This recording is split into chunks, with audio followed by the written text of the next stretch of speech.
Good evening, everybody. Hi, I'm Mike Maher from the Events Committee in Northampton Neighbors. Welcome to our first community forum. Hopefully this is the first of many with different community leaders taking different approaches to helping the community. So the concept behind this, we'll see how this works out since this is the first one. The concept was we were trying to make this kind of conversational rather than a presentation. It's a little difficult with the limitations of Zoom and the reluctance to do live meetings. But what we're trying to get to is help people engage on issues and sort of try to develop a sense that we're trying to learn together. So that's kind of the motivating idea behind all this. We came up with a format to do that as well as we could here under Zoom. So the idea here tonight is, on the first one, the mayor is going to make some remarks about general issues that would be of interest to seniors. Then moving on from that, we asked for questions in advance. And, and I do appreciate the number of questions we got. They were numerous and eclectic, to say the least. I mean, I think the idea is if you ask people what questions they have, you're always surprised. At least I was. A lot of questions came in. Some were duplicates. Some were multifaceted, some were lengthy. So to fit the kind of format and time frame that we have, I had to modify them. So in that regard, then some of the questions were combined, some were condensed, some were shortened, but I tried to keep the essence of the question. So any question that was submitted is going to be addressed. I mean, you might not recognize the exact wording because of the modifications, but it's here. We try to be respectful to that process, that if people took the time and effort to send a question that they were concerned about, we wanted to make sure it was covered somehow. And then the mayor is going to address all those questions, assuming time allows. Momentarily, and then I'll turn it over to our featured guest tonight, the Honorable Mayor Sciarra, for some general remarks about issues of interest to senior citizens. Mayor. Thank you. Thank you so much, Mike, and thank you everyone for having me. It's a thrill to be your first guest in this series. I'm very touched, so thank you very much. And I'm really happy to be with you tonight. First of all, I just want to say, I don't know if Northampton Neighbors has had an opportunity to acknowledge the passing of David Stevens. So I just wanted to take a moment to just talk about David, who was a tireless advocate for the needs of older adults, their caregivers, people with disabilities. He, with his work through the Massachusetts Association of Councils on Aging, but also locally here with the Northampton Senior Center. And he also, as a resident of Northampton, gave so much of himself to the city and our community as co-chair of Northampton's 350th celebration, chair of Charter Review Committee, chaired the Re-Precincting Committee 3 times, and many other things. And he also served as co-chair of the Northampton Senior Center Site Location Committee. So it's hard to properly convey the giant space that he leaves in our community and in the broader community and advocacy world for older adults. So personally, he was maybe the warmest and most encouraging person and gave the best hugs. And I have never met anyone with a bigger twinkle in his eye. So I just wanted to take a moment and acknowledge him and try to express how much he'll be missed. And leading into the next topic, I feel like it's appropriate to talk about him as I tell you, one of the things that I last discussed with him before he passed, and also with Cindy Langley, who's on this call, which is the draft community assessment and age and dementia friendly action plan that's being worked on by a great collaboration between many, including the city, Northampton Neighbors, Cooley Dickinson, and others. And I'm just extremely excited about that plan and grateful to everybody who is working on it. I really want us to be able to live up to our age-friendly status that we got in 2019 and to excel as being a place for older adults and for us to work on some of the issues that we know are exceptionally hard for older residents, like isolation and housing and transportation. So I'm very grateful that we are doing this self-study and moving forward on that. Anecdotally, I can share that 2 members of my own family have moved here in the last few years, one who's in her 80s and one who's in her 70s. So One of the reasons that they moved here in addition to being close to my family, is that they also agree that this is a nice place to be if you're an older adult, but it doesn't mean that there's not more work that we need to do. So I'm really glad that we are doing that assessment and moving towards those goals. I know that there's interest. I saw it in the chat and I wanted to be sure to talk very briefly. This is a very ambitious agenda that we have for this evening. You all sent in an amazing amount of questions. So I don't want to take up too much time, but in terms of the director search for senior services and the senior center, we are working on that search. We have got a bunch of applicants, and I'm very grateful to the screening committee who is working on going through those applications, and we'll be setting up interviews. So that should hopefully be moving forward in the near future. And I just thank everyone for their patience as we try and fill that important vacancy at the senior center. So that is my update on that. And with that, I would love to jump into the questions, Mike, if that works for you. Sure, works for me. You're ready for this, right? Careful what you wish for here. Okay, these are on a variety of topics. The first one seems a little timely, cell towers. I've asked my city councilor and Board of Health for Northampton to incorporate codes that would help regulate the placement of any small or large towers in our city to protect residents' health. Are there any plans in the works for the installation of 5G small cell towers, upgrades of 4G towers, or any large cell towers in the city? If so, where are they planned? Since this is a health concern, will the city of Northampton include code to regulate any future 5G cell tower placements here? Okay, thanks for that question. So nothing is currently pending, but swapping out 4G equipment for 5G equipment would not need a discretionary permit. So the Federal Telecommunications Act doesn't allow municipalities to ban cell towers or to regulate their emissions. So we already have regulations for large cell towers. Those are the types that you see that sort of look like smokestacks or church steeples. And that requires that co-location happen when feasible. But that's as far as we're allowed to go in terms of regulation. We also just passed new regulations a couple of years ago for the new small cell antennas that are just beginning. So that's what we're talking about here with 5G. Those kind of smaller things that were popping up on smaller buildings or on telephone poles. We have gone as far, again, as the Telecommunications Act and the FCC allow us to go in terms of regulation, including that a provision that we have in our code that, quote, providers shall post a performance bond with the city that covers the cost of removal and restoration of sites where equipment is no longer being utilized. If it's okay, I was gonna just pop some things into the chat. I pulled together some links for people to look at. So this, I can put into the chat the code that we're talking about. And then, also I'll put in the chat, the City Council Community Resources Committee just had a fairly in-depth update about this from the Planning Department back in September. So I'm going to give you, these are the minutes from that meeting, and the video is probably available somewhere. Sorry, I didn't grab that, but here are the minutes, and it's actually page 8 is where you'll find that discussion on that. So that should give you sort of an update, but it's kind of, the answer is that we've gone as far as we can in terms of regulation that is allowed by FCC and the Act. Yeah, I'm sure it's an evolving field as well. Okay, then next question, broadband, another timely issue.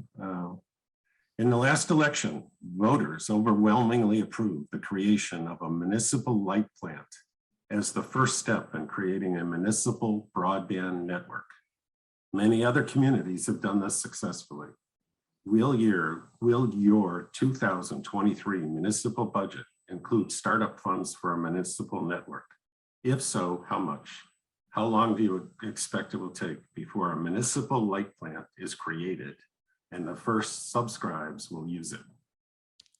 Okay, first of all, thank you, voters. I and many of you worked very hard to get the municipal light plant ballot question passed so overwhelmingly as it did, I really made it a central message of my campaign. And I had dozens of volunteers out in the community door knocking, and they were instructed, in addition to talking about my candidacy, they were not to leave a door unless they asked the resident if they knew that there was a ballot question and if they understood what it was for, and to talk through any concerns that they had. So just a little bit of a sort of a clarification for the question.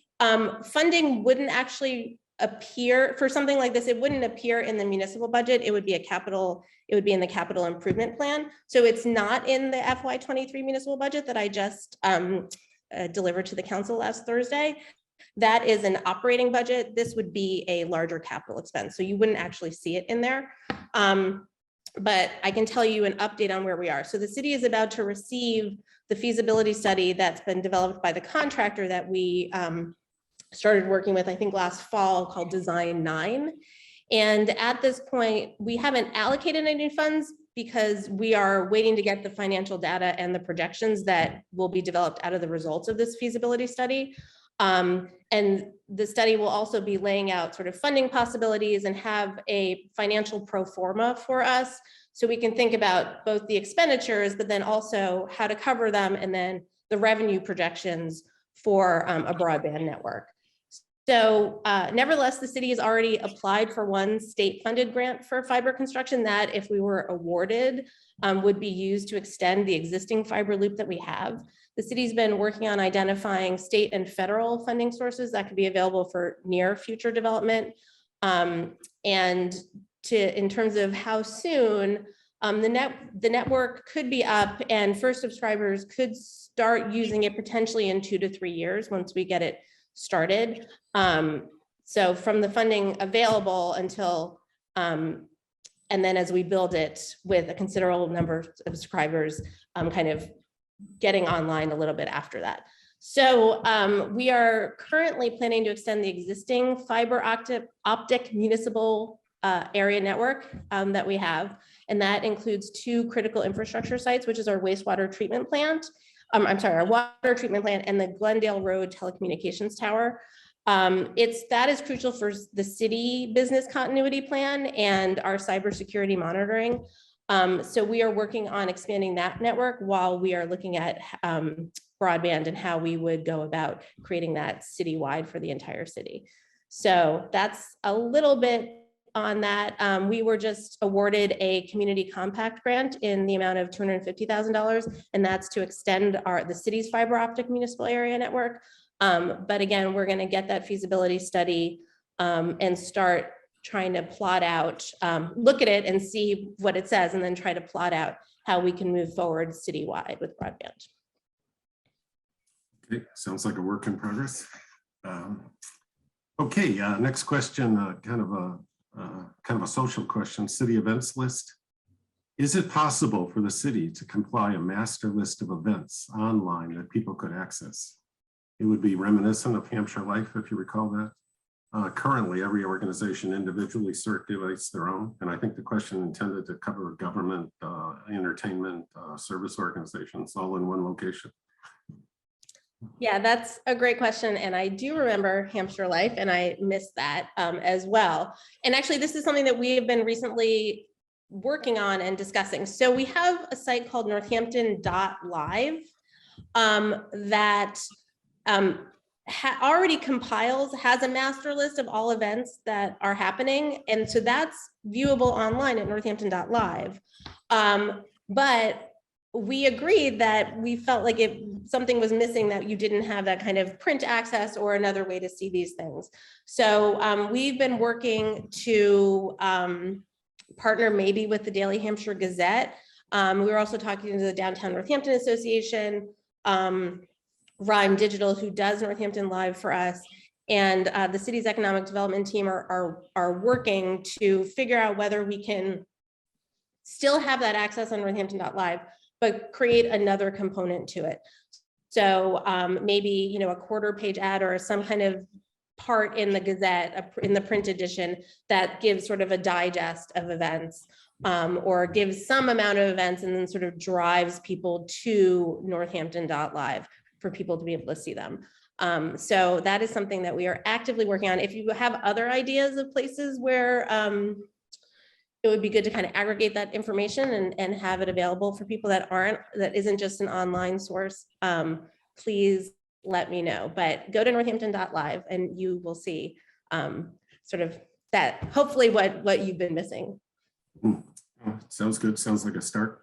I was talking to somebody last week who just said it'd be interesting if there was some common list that people were aware of, then it could help people arrange rides or perhaps know other people were going and, were able to go as groups or know that other people would be there. So just an add-on to that. I mean, they were just saying there might be a way that they could add on to something if it existed. That's, just somebody suggested. Interesting. Yeah, that's an interesting idea to have almost like a listserv component to it, or some part where you could indicate like, hey, I'm interested in going. Anyone? Right. That's a great idea. Yeah, I mean, somebody just suggested that and said, "Is there any way to do that?" I said, "Well, we'll see." We'll see. All right. I'm going to write that down. That's sort of an add-on. I mean, if that existed, I think then that would make that add-on or synergy better. But anyway, so that's then at the same gathering, I met a nice couple that moved here from Richmond, Virginia, where petanque is very popular. And they've been here about 2 years. And they're starting a group here that wants to create a petanque court in Mains Field. It's similar to bocce and can be played by all ages and people with disabilities. Parks and Rec designated one of the horseshoe pits for conversion to a petanque court. The work will be done by the DPW. Is there anything you can do to make this a higher priority for the DPW? Okay, so I'm going to admit that I Googled how to pronounce petanque. And it's a little feature where you can have the computer say how it's pronounced. This was new to me. I feel like I finally, I've gotten pickleball and I understand its importance and we're working on that. And now we've moved on to petanque and I'm there for it. So Parks and Rec has worked with a couple of people to allow a use of a portion of the parking area in the back of Mains Field for a court.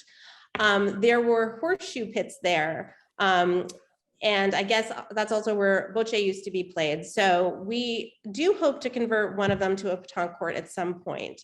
But that will entail, I guess, taking out the pits and the grass in that area. So it's a little bit of a construction job to do that. So I'm going to be really honest that may not happen this year. The DPW Parks Division has some significant operational challenges at the moment. They are very understaffed, and even sort of regular everyday park maintenance is a challenge and it has to be a priority. As you know, during this time and sort of a continued consequence of the pandemic is that there have been real challenges with the labor market and with hiring. So the city feels it as much as everywhere else is feeling it. So we are experiencing some understaffing and we are trying to cover the existing services and needs with less staff than we'd had in the past.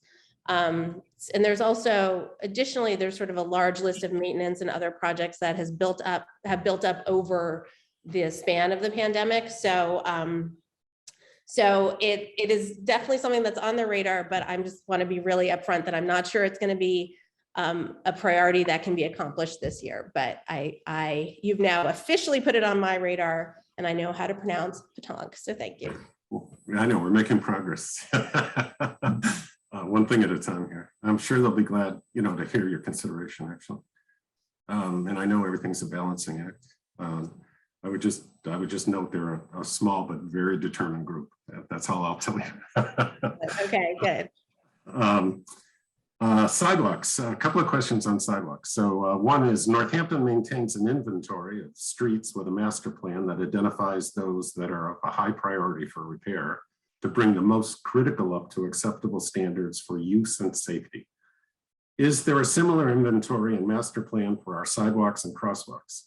If so, is it available for public review? If not, is this something that you would be undertaking to assure our tax dollars are used in a manner that will provide the greatest benefit to our residents and visitors who use the sidewalks in terms of both safety and ADA compliance? Excellent. I love this question. So I'm dropping into the chat right now the Alta Planning and Design Sidewalk Inventory Analysis report that we did a few years ago. So yes, we have done that process. I can say I wish we had progressed further on the information we learned from that report, which is that we have an aging sidewalk infrastructure and that it needs a lot of work. So we are, we certainly are aware of the conditions of the sidewalks, and we do work to upgrade them whenever possible. Sidewalk reconstruction is actually incredibly expensive and has a lot of challenges that go with it. So in terms, back to the sort of the framing of the question, if by the infrastructure bill, the author of the question means ARPA, then sidewalk and street infrastructure aren't eligible for ARPA funds. It's not one of the allowed uses.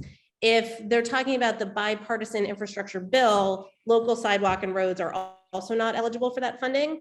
I will say that I did increase the sidewalk repair line in the capital improvement plan this year for the FY23 year of the plan. The capital improvement plan is a 5-year plan that gets renewed every year. So I did increase the sidewalk repair line item in there. And this summer we are focusing on spring and summer. We're doing it we've already started it now. We're focusing on sidewalk wheelchair ramps that are in, of all of them, the ones that are in the absolute worst condition in terms of the concrete, so the worst concrete sidewalk sections. So at the end of the summer, there still will be, again, full disclosure, bad concrete sections left, but at least we are trying to tackle the very worst of them this summer. So it's something that's very much on my radar, and have devoted more funds to this year, and I'm trying to figure out how we can tackle more of them with the balance of all the other sort of challenges that come with some sidewalk repair. A lot of our sidewalks are in really poor condition because of tree roots, and so we have to balance how we're trying to keep some of our public shade trees and make repairs so that you can traverse the sidewalk without necessarily reconstructing the sidewalk, which would kill the tree. So there are challenges to all of it, but it's definitely something that I'm trying to work on. Yep, sounds complicated. There's a second question. You kind of addressed funding here of the infrastructure bill, but the second question brings up a little different nuance. Could we use, the question was, could we use money from the infrastructure bill to fix sidewalks and keep them better maintained? I think you just addressed that. But oh yeah, I did. Sorry, I read forward in your question. No, that's no problem. Yeah, no, you were anticipating a question. Yes. I like that. The second part of that question is the places that need fixing include not just the literal sidewalks, but driveways that pedestrians have to cross to get to the sidewalk, which I thought was an interesting kind of nuance. I hadn't thought of that. I mean, a lot of these things were a surprise to me, but maybe brings up sort of a private-public balance or partnership. Yes, I believe that actually the driveways are the responsibility of the property owner. I would think it is. I thought that was an interesting question. To my mind, it was sort of like COVID, where the city is providing information or mandates or vaccine sites, and individuals then had to assume responsibility for their behavior in terms of how it affected the community, almost a public-private partnership. That's what I thought of when I saw that question. That's, and I don't know how we encourage that conversation. But anyway. So anyway, I thought it was a nuance. The next question, lighting. I live on Bright Street, and the lighting at night from street lights is minimal. Is the city planning in any way to address lighting? Well, in the last, I think it was about 6 years ago, we actually redid all of our street lights, and they had been those old sodium lights, and they now are much more energy efficient. And the light is better directed downwards on the street, as opposed to kind of the more diffuse light that the old ones had. So we're not planning sort of a big change, but residents can always submit a streetlight modification request form. and we can try and look at the situation. So we try to maintain uniform lighting across the city in similar situations. So like the way a residential neighborhood is lit versus, you know, a downtown or a business section. But there are some, you know, different situations that can be adjusted. Usually we actually hear from residents who want their less street lighting on their street and want it to be darker than brighter. So this is interesting, and I live around the corner from Bright. So I will have to take a look next time. So I'm going to drop into the chat. This should take you directly to that form, and you can fill it out and someone should get back to you on it. I'm also going to give you the phone number for Central Services who handles lighting. And you could just call them directly and sort of explain what you're looking for, and you know, whether there already is a street light that you want a modification to, or if you're concerned there's just not enough street light. But similarly, if anyone's here feels like their light is too bright, I know we have some shields that can be installed. So if you have anything you want to address or have your street light modified, you should go to that form and fill it out. Great. That sounds helpful, actually, on both ends, right? Okay, Sheldon Field. This is almost a historical question here. Sheldon Field used to have a bathhouse, which has not been used for decades and slated for demolition. Does the city have any policy on deferred maintenance? For example, if a project is deferred, does its priority on the maintenance list increase? So this was a new one for me. I had no idea that this existed, or still that the structure is still at Sheldon Field. So thank you for educating me on that. This was new to know about. So in terms of deferred maintenance, I mean, I think I don't know that things automatically kind of bump up on the list. I think it's always trying to, you know, with limited resources, we're always trying to prioritize whatever is kind of the biggest, you know, the largest liability, or the thing that we're most concerned about, or sort of the biggest problem, right? So I'm guessing if nothing's happened with this, it's not really a problem, and there's some other things that we've been working on that are bigger issues. But I can give you, we did look into it. So the utilities have been cut off to that building, and the floor and the walls have cracked and the roof leaks. So you know, it's true that it needs to be demolished. But one of the reasons probably why it hasn't been dealt with is that it's a geographic location, makes it really difficult to get to. And for example, this time of year, we couldn't go in and demolish it because you would need to bring heavy equipment across the field, which would damage the field. So it has to be done when the ground is frozen.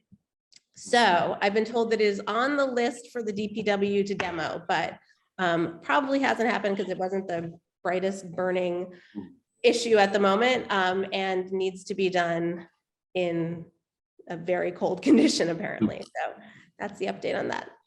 Yeah, well, that's probably helpful that, you know, there is an update, you know what I mean? So the next one was kind of a heated issue recently, the dog kennel. And the question had a two-part question, like what turned the city away from building the dog kennel in a residential neighborhood? And then what factors led to the final decision on the kennel's location? Okay, so yes, this has been a hot issue for many years, actually. So the quest for a location for this animal control facility has been going on for many, many years. It's a quest that I inherited from my predecessor, who tirelessly researched locations in the city, including having many conversations with Smith Vocational Agricultural High School. And during my transition time with former Mayor Narkowitz, just back in December, we sat down and we had a whole meeting just on this topic. And he went through with me every location that had been researched over the years, the reasons why they weren't viable. And we certainly talked about Smith Voc extensively. So then, of course, there was a breakthrough that happened earlier this year in either late December or early January.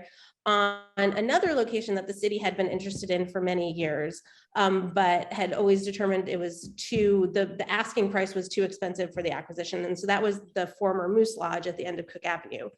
Then this winter, the sellers kind of came down on their price and agreed on a price that the city considered was a reasonable offer for it. And the city decided to move forward with it. One of the reasons that that location was considered a good location that the city had been looking at for years as a possibility for the facility is that it is more remote. It allowed at least 250 feet from residences. And it was taking a really sort of derelict and unsightly location with the Moose Lodge, which had been closed, I think, for over a decade, and is falling down and has asbestos in it and all sorts of things. So it would be taking that situation and improving it.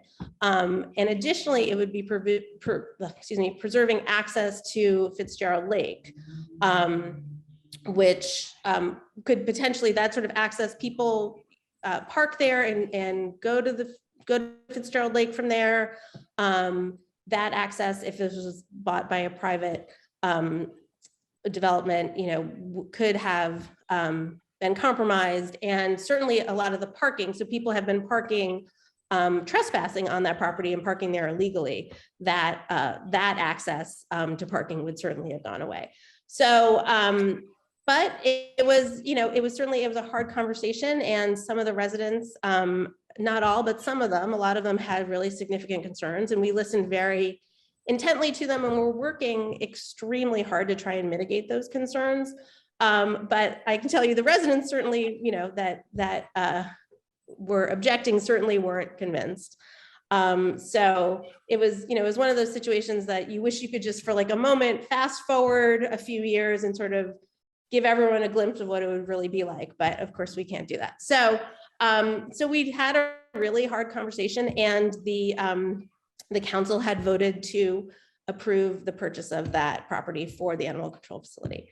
So now as mayor, I am now a trustee on the board of Smith Vocational and Agricultural High School.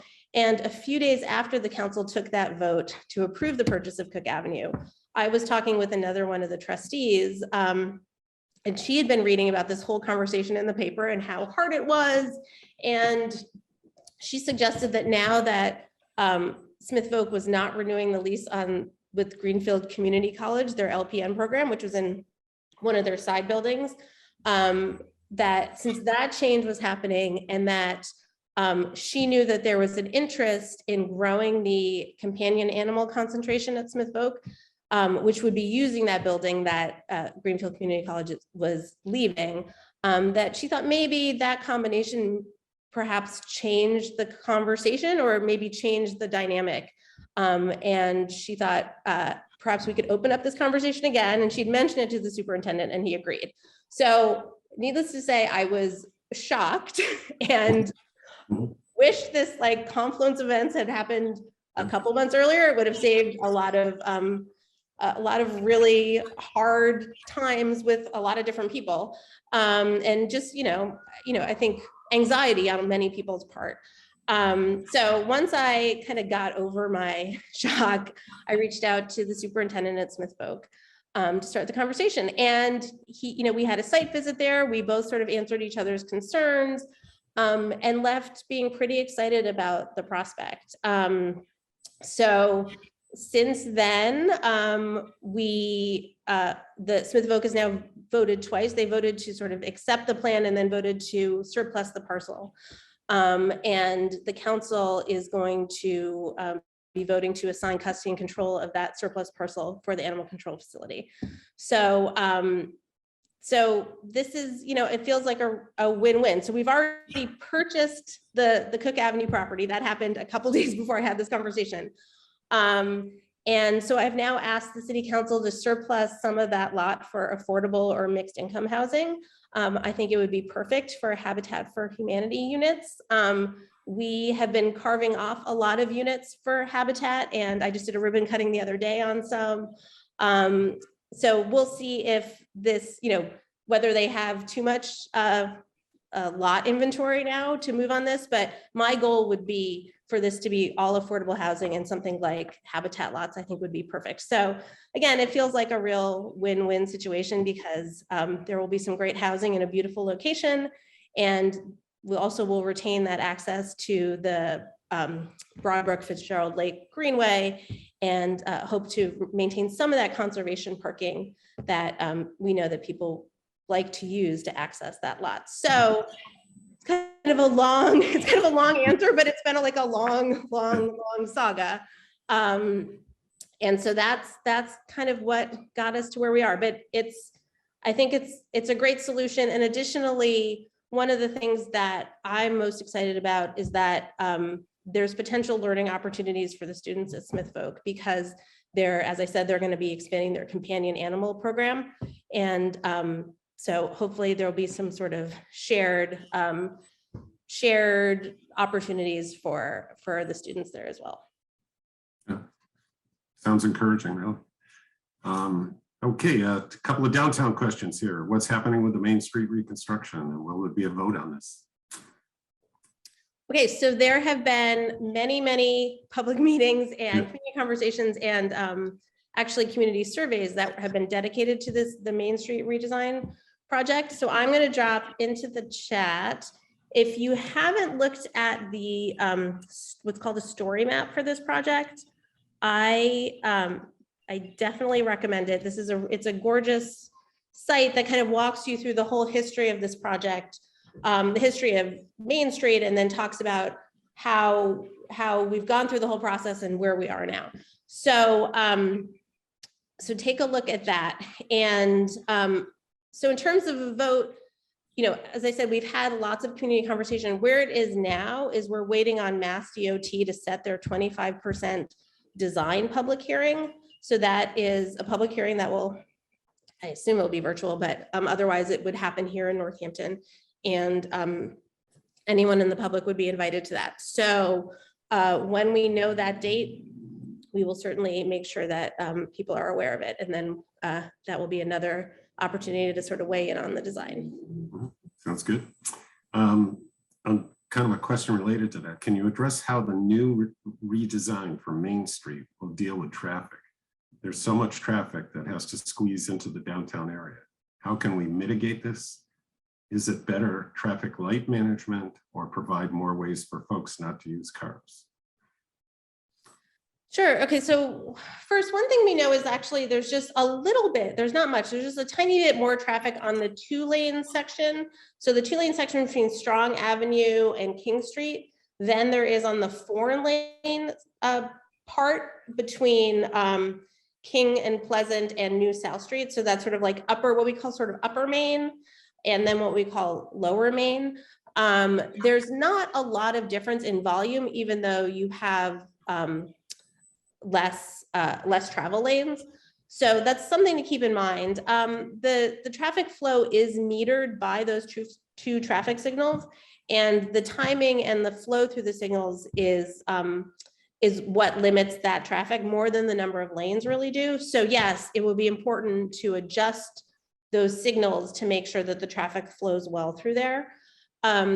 Excess lanes do make it easier to drive and encourage more traffic. So that's another thing that we hope that less lanes will have sort of an odd effect of less traffic in some ways.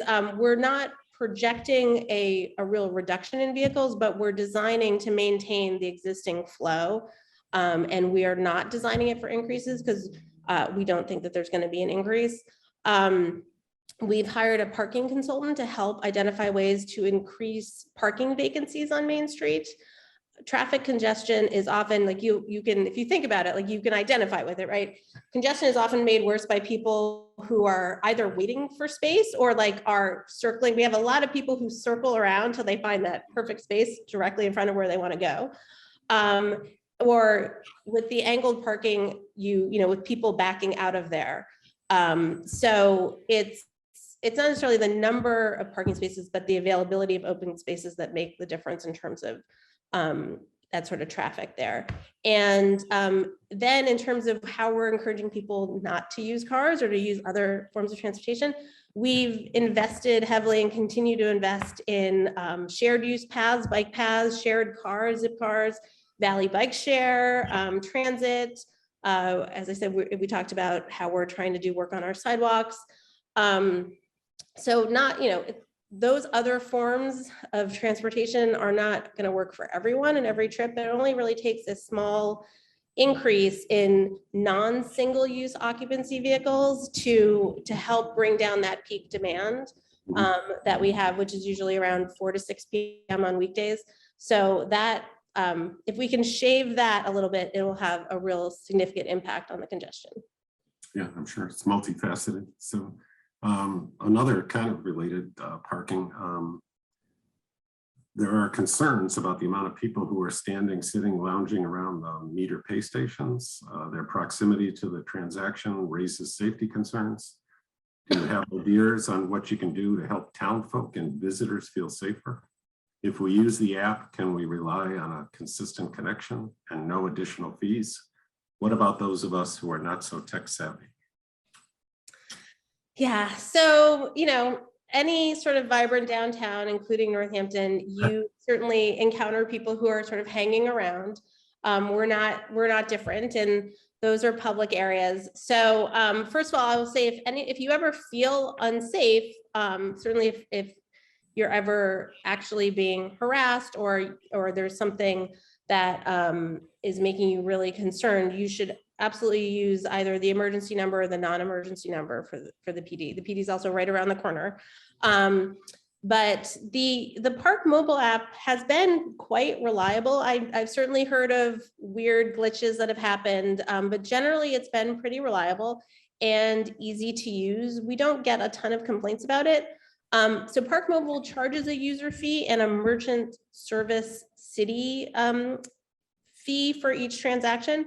And so there's a 13-cent flat fee for the user, but the city absorbs most of that with their 27-cent transaction fee. So actually the city, every time you use Park Mobile, the city pays a 27-cent transaction fee.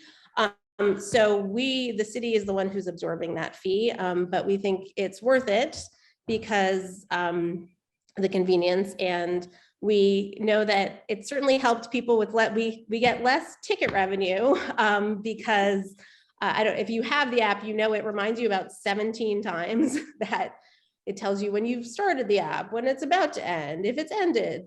So that's definitely has helped people get less tickets. Additionally, you can always park in the parking garage. We always try and tout the parking garage behind Thorns because the first hour is free there, and you can use that walkway to get over to Thorns. But if you're not tech savvy, the key, I would say the app is probably not. The app and the kiosk are sort of similar. I feel like similar technology levels. So if you've mastered the kiosk, but you don't feel super comfortable with it, I feel like you are going to be fine with the app. But the reality is that we have less and less meters, and that is definitely the direction we're going in terms of using the app or the kiosk. Okay, couple of things to think about there. Kind of a similar question. What can be done about the level of poverty and homelessness in the downtown area, which you kind of touched on in that answer? Sure. So, Northampton has been looking for a long time at ways to better serve our more vulnerable residents. There was a study that was, there was a group that the former mayor had brought together who created a study, and one of the recommendations from it was to build a community center that aggregated services. Then additionally, when we did our updated Sustainable Northampton Comprehensive Plan and added a climate resilience and regeneration component to it, there was sort of a focus that came out of that of a need for what is called a resilience hub, which is to address chronic and acute stress. And so together, putting those two ideas together, we have been working very hard to create the Northampton Community Resilience Hub. So it would be a place to coordinate services and sort of aggregate services and focus on issues of houselessness and affordable housing, but also climate resiliency. So we are looking very hard for a location. Right now, Manna is sort of serving the need up at St. John's Church and sort of filling some of what the Resilience Hub will do in the end. But it will be a physical location where people can access services, but also access showers and laundry, and will also serve as a place where in times of environmental stress, can serve as an emergency shelter for people. And it will really just try and serve our most vulnerable residents during its typical operations, but have sort of this extra emergency capacity in the case of an environmental disaster or any disaster. So additionally, I just last Thursday, it was voted on by the council, I transitioned the health department to the Department of Health and Human Services and officially created the Department of Community Care, which has been in sort of an implementation phase for the last year, but is officially being created as a city department that will be housed within Health and Human Services. And one of their main goals, or one of the main reasons that we've created this, is to respond to calls involving our houseless community and help connect people with services and just sort of help alleviate some of the stress around that community. That's a really complicated problem, of course. Yes. And multifaceted for sure. We're within the 10-minute time limit to wrap up here, so we're going to have to eliminate additional questions, unfortunately. On the act of asking for additional questions. We've done pretty well, but no, right. I think that the existing questions are going to fill the last 10 minutes here, and I'll try to move along. A couple on the economy. Is there a limit on the number of cannabis dispensaries allowed in downtown or anywhere in the city? So the city council did not impose a cap on number of dispensaries in Northampton. There are far less dispensaries than there are liquor stores. I can tell you that, which is sort of a comparison that's often made. I would say, I know that people kind of get concerned about the amount of dispensaries that we have. I'll tell you that we are already seeing, and I talk about it in the budget this year, we're already seeing a fairly significant decrease in the tax revenue that we get from cannabis as our market share is just getting more diffuse. So now that there are dispensaries in other communities and other states are looking at legalizing recreational marijuana, we are already seeing our market share go down. So I believe that this is something that the market will sort of settle out, and particularly because there's a very high bar to start a dispensary. There's a great deal of regulation, and there's a lot of investment that you need to make into opening a dispensary. So I think that as sort of entrepreneurs start to see that it's such a flooded market, and it's harder to get sort of significant share of that market, that you're going to see this sort of really slow down here in Northampton and everywhere. I think the market might play a large role on this. Yeah. Another economy question then: the local Coke bottling plant closing will affect jobs and may affect the city's water bills. What's the city doing to find a comparable replacement?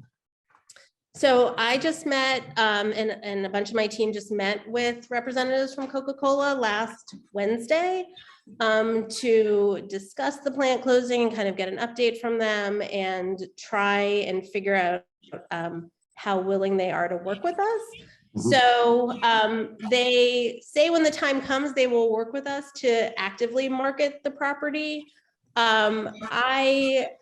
I feel like it's important for us to do as much work as we can in the meantime to try and identify a suitable replacement that will use a similar amount of water. So my office is spending a lot of time trying to get a crash course in the beverage industry and the bottling industry, and figuring out how we can ourselves as a city market the city as a great place to come and bring your industry, but try and really market that location ourselves, because it's true, they use a huge amount of our water. We did work on our infrastructure to meet their need. So it's pretty frustrating that they're leaving, but we are just a tiny piece in their giant multinational corporation.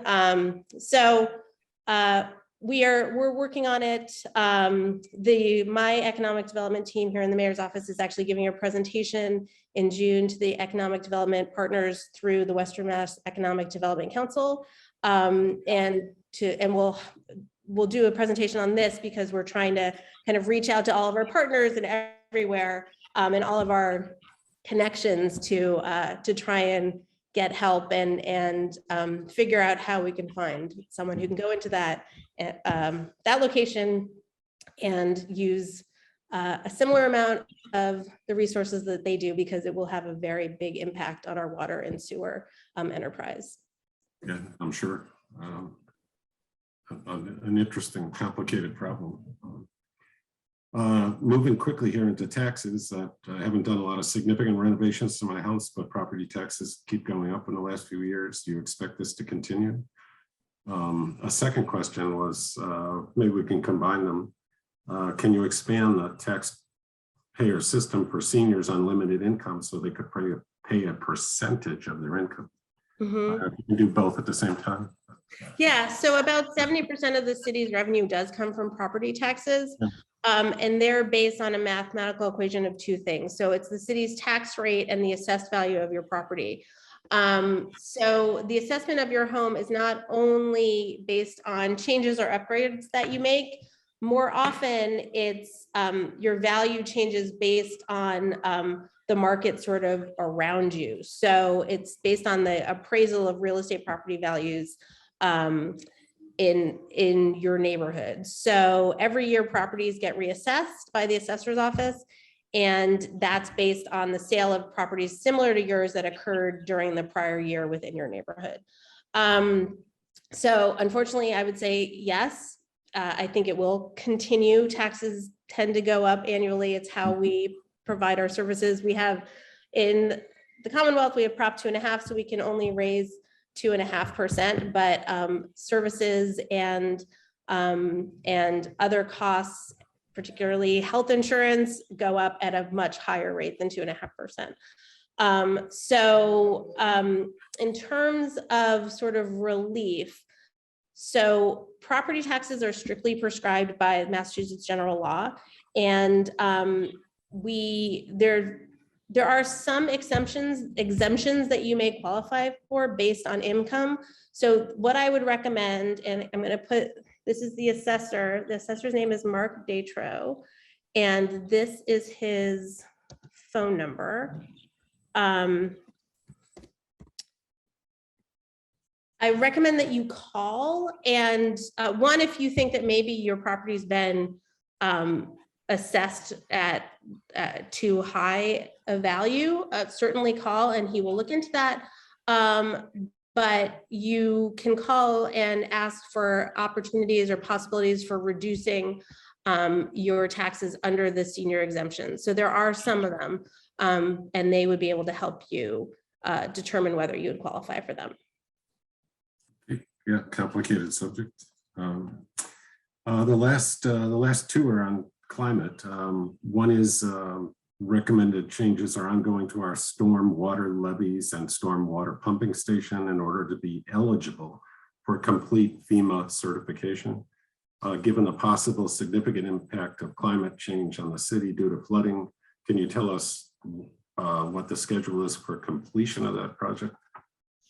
Sure. So the assessment of the levees and the pump station are going forward. The preliminary work shows that, seems to show so far that the levees were built with enough strength and safety that even with the slightly higher flood level as a result of climate change, that they will be high enough and sound.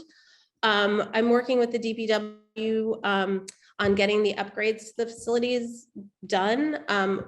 We can't move too far ahead of the FEMA floodplain map modernization program because they tell us exactly the new flood level that needs to be determined for the levees to be certified. So we're working with FEMA and our consultants in parallel so that we're ready when we get final numbers from FEMA on that. So it's definitely something that we're working on, and so far it seems positive what we're hearing about the levee. Oh, good. And finally, and this is kind of a large question, what are we doing to reduce extreme weather? Could we try a ban on cars downtown, enlist small businesses in a vision of a greener city, and support them through the transitions? Does Northampton support policies to electrify rail corridors? And could the city ban certain plastics that are not recyclable? Kind of a large scope question on climate here, but we'll finish up with that. Yeah, Mike, you just rolled those all in together, didn't you? It's just all, yeah, it's all one question. Yeah. Okay. Well, obviously, we can only do so much to reduce extreme weather. I feel like we saw an example of it last night, where we had that sudden wind that kicked up, and part of the roof at one of the Smithfolk buildings blew off. So this is something that I think is going to happen more and more, and we as a city are trying to invest to do our part, and we're looking at how we can reduce our energy demand and our fossil fuel demand on our own building. So we have our carbon neutral goals, which are city municipal buildings by 2030, citywide by 2050, and we're working very hard on the city goals. We're trying to maximize development within walking distance of destinations to cut down on fossil fuel use. We're trying to, give viable alternatives to single occupancy groups. We're trying to create incentives for more climate ready private buildings for development. We talked about the resilience hub. We're trying to respond to the realities of climate change, right? And we're also just doing things on our infrastructure. So we're trying to retain more stormwater on site instead of letting it flood.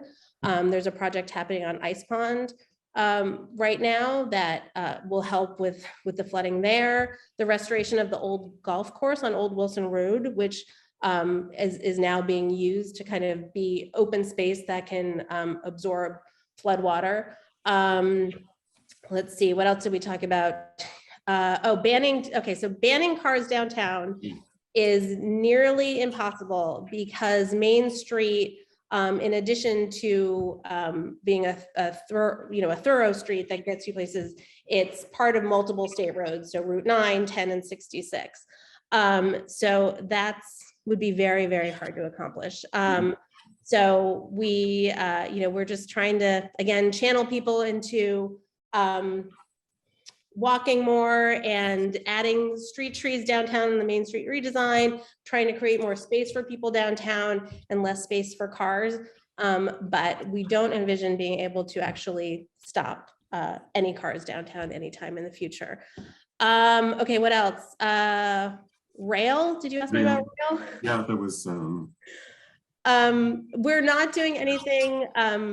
So we don't control the tracks, so we're not involved with switching, but switching transportation to diesel trains has a much smaller carbon footprint than individual vehicles. So actually, if we could get people to use the trains more, that would have a tremendous impact on carbon. So investing in more train service is sort of a priority instead of necessarily switching how the trains how they get their energy. And bans certain plastics that are not recyclable, perhaps, but we think that that's probably going to be a more effective battle that needs to be fought at the state level, because it would be, if we were the only ones who would ban that, it would be very hard for us to enforce. Because we would be, so it needs to be sort of a statewide movement to ban non-recyclable plastics. I'm not sure how we would enforce it here at the local level. I think I got all of them in there quickly. I think you did. and sort of that generic one about banning cars downtown and listing small businesses in a vision of a greener city and support them through their transitions. I think I did the, okay. Enlisting small businesses and support, we are definitely always trying to figure, find ways to help small businesses meet their own goals and our sort of larger energy goals. And always looking at whatever sort of incentives that we can provide. So that's definitely something that we're trying to work very closely with our small businesses, and my economic development team works very closely with Downtown Northampton Association, and they've been very involved with the plans for Main Street. And so I think that we're all just working very hard to try and work together to reach our own goals and, the goals we need to reach for our world to just survive.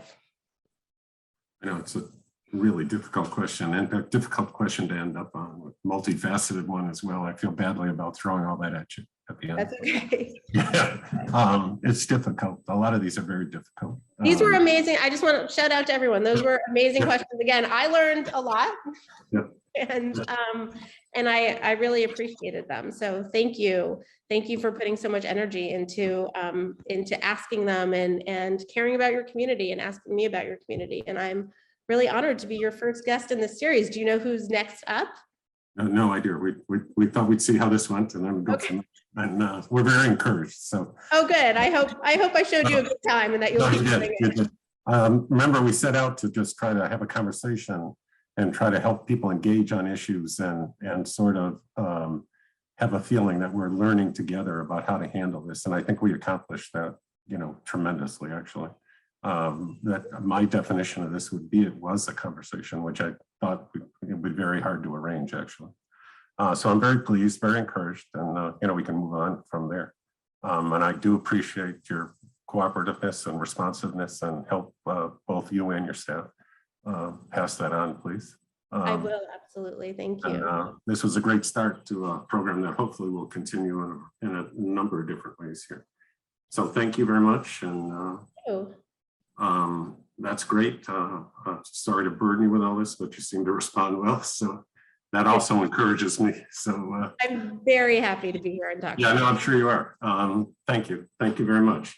Let me just thank a few other people before we wrap up here. Then I'm trying to be aware of time. We're, I think, 5 minutes over. A little more than 5 minutes. I'll call it 5 minutes. Let me thank, of course, the mayor and her staff for all they did. Thanks for the questions you submitted. They were very thoughtful, and if you didn't, we did cover all the questions that were submitted. You might not recognize them because I modified them, in terms of combining and condensing and shortening them, but the essence of all the questions we got were in the program and they were addressed. I'm sorry I had to rush the mayor at the end, but everything was submitted, was discussed. Thanks for joining us and helping us all learn together in the audience. Thanks to the events committee of Northampton Neighbors for coming up with the concept and the design. I want to particularly thank Nina Kleinberg, our tech expert, who makes all this possible. She does a little variation of the Wizard of Oz here behind the curtain, and works very well with us. And then in closing, I'm just, this is the year of the tiger and the Chinese calendar symbols, and that every symbol brings a different attribute. So the tiger brings strength and ferocity to dealing with things. So it's my wish for all of us that, we can find the strength and the ferocity in the year of the tiger to try to address the needs of the city going forward. So on that note, thank you. Good night. Stay safe until we meet again. Thank you. Thanks.